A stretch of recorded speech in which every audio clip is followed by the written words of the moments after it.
ကောင်မဘာဝစ်ပြီးထွက်လာမလဲမသိဘူးဆန္ဒကောင်းဝင်နေမတော်ရကိုကြီးရယ် ရွေးနေရသူရွေးနေရ သူသွားပြီးတော့မှရွေးပြီးဝစ်နေဘာကောင်နဲ့ထွက်လာမလဲမသိဘူးစိတ်ညစ်တယ် အဲ့ဒီကတုံးလေးလား နေတဲ့တလုံးလေးမပြီးသေးလားဟဲ့ ဟာအေး အေးဟဲ့ဘယ်လိုလဲ ဟာအေးဒီလေးကလေးလေးဘယ်ကောင်လဲ ဘက်ကမေးမေးအောင်နော်အေးဒါဒါဘာလို့လိစာ အော်အဲ့ဒါက အေး အေးသူစားရှိရသူစားရှိရတော့အေးဘူမနန်းနဲ့ ဒါပတ်ဆိုင်ကလေးကန်လိုက်ပါ အော်ဒီမှာဒီမှာဟဲ့ ဒါလေး တီးရကန်တီးရကန်အေး ပြန်လာလိုက်တာကဲဘောကနဲ့တော့မေးမေးအောင် လာနေအယောင်မေးအေးအေး အော်ဒီက အေးအေးအေး ဟေး တော့ကြောက်မေးတက်ကြလားတုံးလိုက်ကြလား ရှောက်ပြလာရှောက်ပြလာ အေး အေး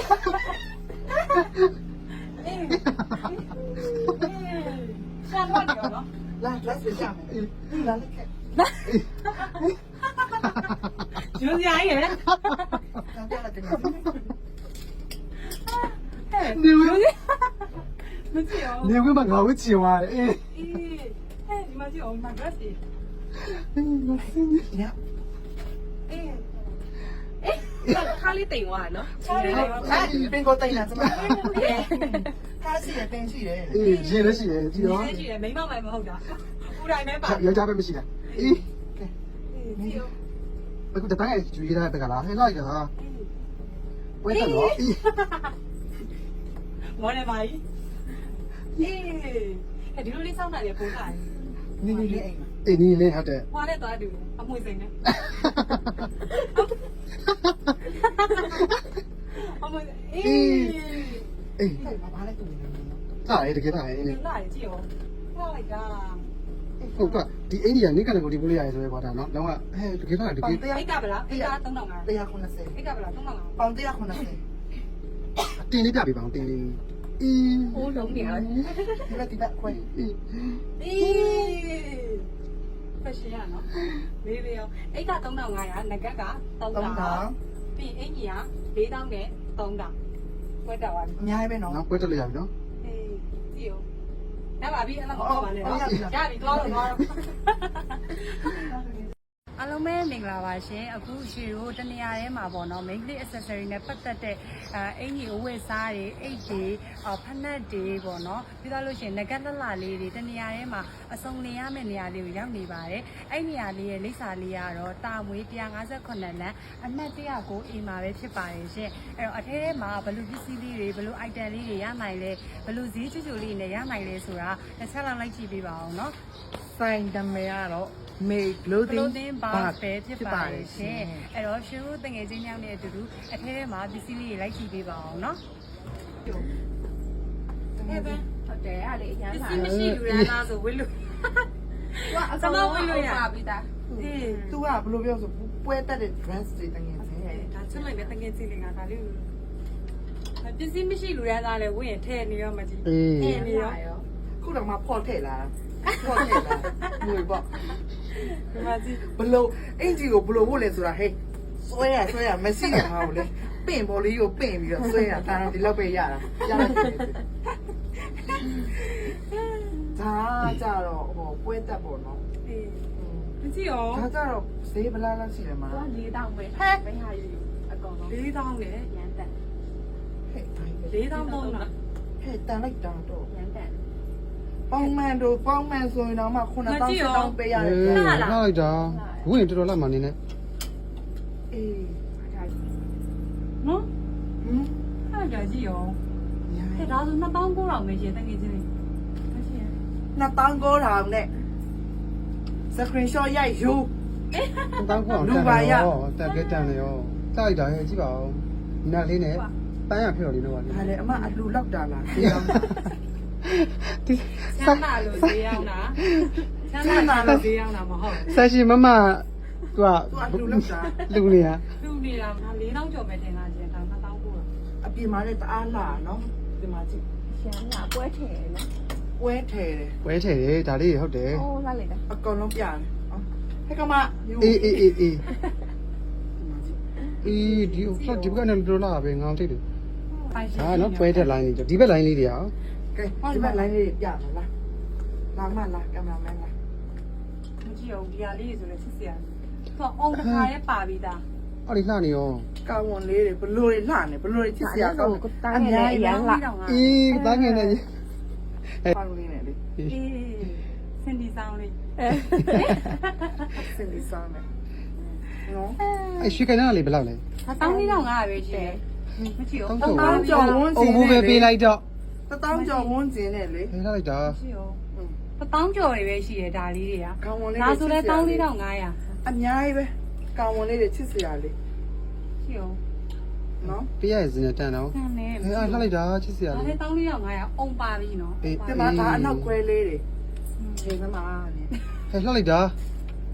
နော် ကျော်ဒီဇိုင်းကအဆက်ပဲ ကြောဒီဇိုင်းကအသက်ဒါဝတ်လိုက်လို့ရှိရင်ကြောပေါ်တယ်လေဟဲ့နော်တငယ်ချင်း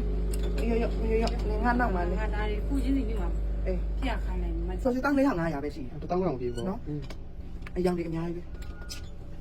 နော်အများကြီးပဲဘလို့ဒီလိုနေရာဒီမှာကြတော့အစုံမှာဒီလိုနေရာမှာအင်ဂျီရောအကောင်ဆက်စရီအကောင်လုံးယူလို့ရတယ်ဟုတ်ဆိုတနေရာထဲမှာပဲ အယောင်လေးလာ လှလိုက်တာအသားလေးလည်းကောင်းလိုက်တာ ဒါပဲဘာရောက်လို့ခေါ်လဲမြင်ငပိရကောင်း ကောင်းမရောက်နေတယ်မယ်ဆက်လည်းမပြောဘူး ဟဲ့မြင်ငပိလေ အေးချအေးချမ ဟုတ်လားတဲ့ ဟုတ်လေမြင်ငပိလေ အသားလေးအိနေ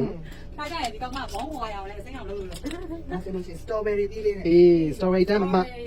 နော်အရင်ကအင်ဂျီကအများကြီးတော့ဒါတော့နည်းနည်းလေးပဲပြလာသေးတယ်အင်ဂျီကအများကြီးပဲအများကြီးပဲအဲ့ အ လို ကုန်လုံးက14,500ပဲရှိ တကယ်စပေါင်းပြလာ မကြည့်အောင်ဘောင်းမီ ဒါလေးဆိုရင်ဟိုကဘာမှစက်ကလေးဒါလေးတောက်တော့900ပဲ ဟာ14,500လေကြည့်အောင်ကြည့်အောင်ဒီတော့ဟောတယ်ဒီတော့ပြရနော်မကြည့်အောင် ဒါလေးဆိုကာကိုပတ်အသားအရန်ကောင်းတယ် အိုးလှ သူ လိုက် တို့က တာ အသားပေါ်မူတည်ပြီးဈေးလေးရောနည်းနည်းလေးကွာ နော်နှောက်လိုက်တယ်မကြည့်အောင် အေးဒီမှာဒါပြမယ်လားမိုင်းလားဒီမှာကြည့်ဒီမှာကြ အေး ည့် အာအေး သူ့ဝတ်ထား ဟော အေးလှနေရော ကာကို နော် ပတ်လေ ကာကိုပန့်လေးနဲ့တဲ့လားအင်ဂျီလေးနဲ့မှာအင်ဂျီကိုမေးပေးရန်လှ အဲကျေးဇူးပါ တော့ကွတီပဲဝတ်ထားအေးအဲ့လိုဒီလိုပဲပို့လာရနော် ဘလို့အသားနဲ့ပြည့်တယ်လူတွေကွာဟော အေး ကို နင်းလို့ပါ အေးအဲ့လိုမျိုးကွာအဲ့လိုမျိုးဆိုလို့ရတယ် အေး ဒီဘက်ကတည်းကအကုန်လုံးကကြိတ်တာယူ3,000တန်လေးကြီးပဲအဲကြိတ်တာယူ3,000တန်လေးကဘာပါလဲဆိုငကက်တွေလည်းပါတယ်ဆွဲကြိုးတွေလည်းပါတယ်ပြီးတော့လို့ရှိရင်ဘီကုတ်တွေလည်းပါတယ်ပြီးရင်ဖူချိတ်တွေလည်းပါတယ်ဟန်ချိတ်တွေလည်းပါတယ်အဲ့တော့ဒီမှာကအမျိုးပေါင်းငကက်မျိုးပေါင်းကသူက9,000တောင်ရှိရပေါ့နော်မျိုးစုံ9,000တောင်ရှိရတဲ့ကြောင့်မို့ဒီဇိုင်းတွေကရမ်းစုံတဲ့အတွက်ဆိုင်ယူလာကြည့်ပို့ပြီးတော့စုံနေပေါ့နော်ဆိုင်ယူလာပြီးပို့ကြည့်စုံနေမှာဒါမှမဟုတ်ဖြီရိုတစ်ချက်ပြပေးကြည့်နေနော် ဒီကလား ကျောင်းမမြောက်ရင်ပြတော့